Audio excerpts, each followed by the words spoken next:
Hey guys, welcome to Devil's Details number 5. This will be another continuation of reviewing the variables, a lot of the basic variables of workout structure, workout format. We have about 2 more rules in this vein, and then we start to get into some of Dan's more personal rules going forward.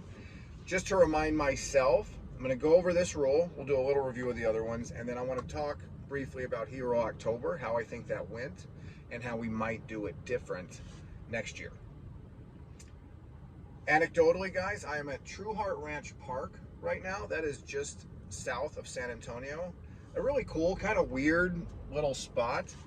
I like to find places, and I don't do this as much as I should or would like to, but at least 2 to 3 times a month, I like to find a place I can be kind of alone, just kind of spend some time. I'm a podcast junkie, and I love podcasts, and they have enriched my life and made it better, but sometime I can be away from everything and just kind of think about what I'm doing and where I'm going.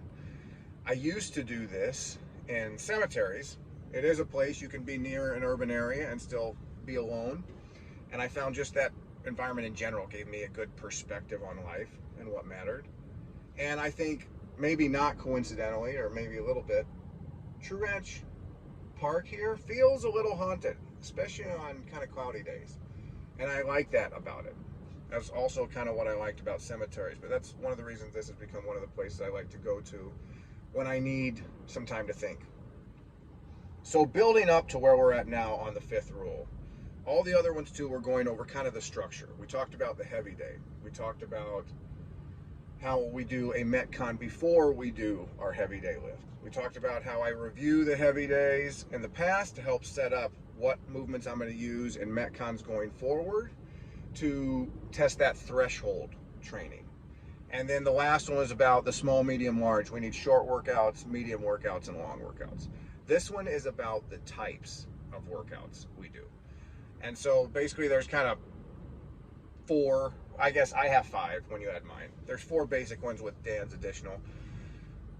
Single modality days, so deadlift day, just kind of a strength day, that kind of thing. A day where we do a 5K row, 10K row. Couplets, 2 movements. Triplets, 3 movements. Chippers, more than 3 movements, so 4 or more where you chip your way through them. And then mine is the alternating EMOMs, which I very much use as training days. Lets me control the tempo, control the volume, gives everybody a chance to do movements and get a good workout, but not as at frenetic a pace as you'll have in a normal Metcon, and allows us to get, that's an area I use to help us all get more skilled, more stamina in general. When I say that, and I think all of us has our favorite, but in general, the thought in my head is chippers are for fun, couplets are for fire. What I mean by that is chippers are fun. We all like a chipper. You see a chipper on a day, there's usually good attendance that day. Chip your way through the workout, and they do make you more fit. They do move the needle. But frankly, not as much as a well-programmed couplet or triplet does of 2 and 3 movements. You rarely see a chipper that you're afraid of. We will quite routinely see couplets and chippers that we are afraid of, that we know if we do it right, it's going to suck. It's going to be hard. Fran is the classic. Pull-ups and thrusters, we all know if you do Fran right, it's sucky. It hurts bad. Helen, running, kettlebell swings, and pull-ups, you know if you're going to do that one right. If you're going to push the pace on those runs, try and do the movements unbroken. It is going to suck. It's not that long, but it is hard. Chippers aren't that way, and the way I do alternating EMOMs too. You know you're getting a good training day. You know you're working hard, but they are not as challenging both mentally and physically as a good hard couplet or triplet. You think of a workout, if I put, which I think is coming up, like descending reps, 21, 18, 15, 12, 9, 6, 3, power, snatch, and burpee box jump overs. There's nowhere to hide in that workout.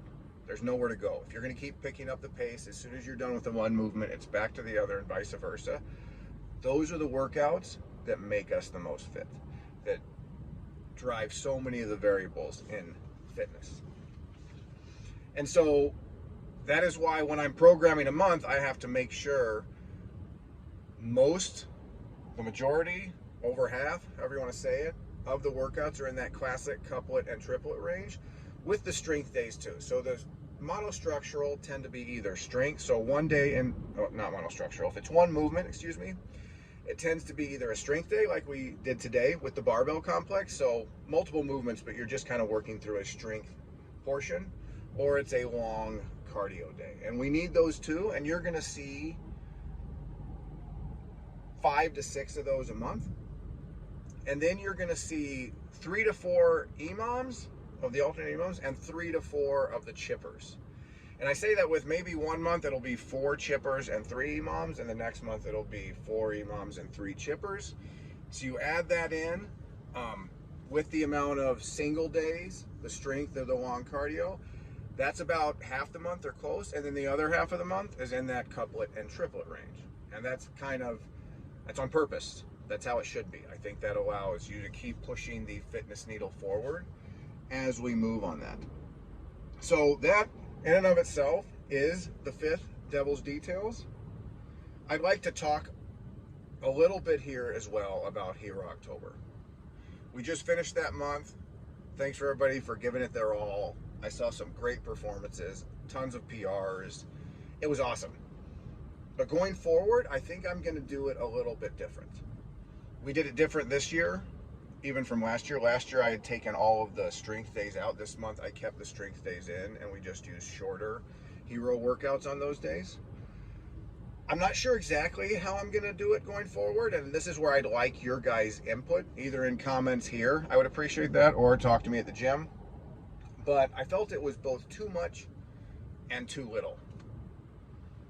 And what I mean by that, it was too much volume and too little variety.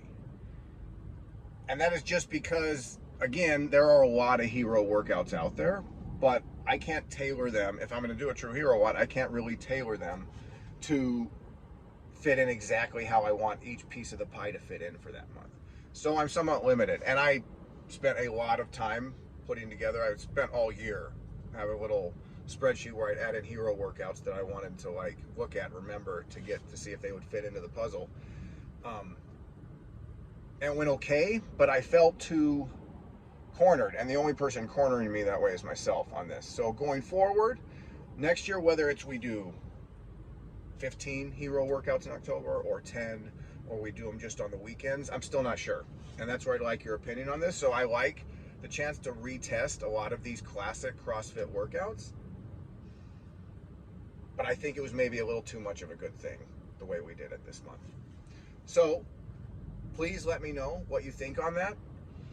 As I said, guys, we have basically 2 more of the Devil's Details, 2 more of these rules I've come up with that are just kind of basic workout structure and format, and we'll get through those, and then we start getting into a lot of the more personal Dan rules that I use to prevent my natural biases or bents from making the program too one-sided on any particular thing.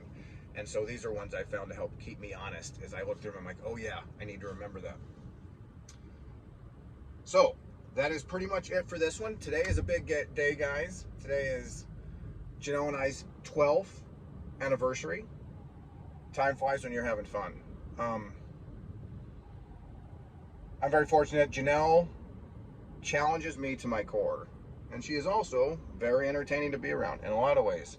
Janelle's very entertaining, but I enjoy her company. We had a great weekend together, and I'm feeling very blessed in that way. So put in comments if there's other things you'd like me to cover. If you have any thoughts on the HEROctober, if you have any questions on how I vary the couplet, triplet, chipper format, right on.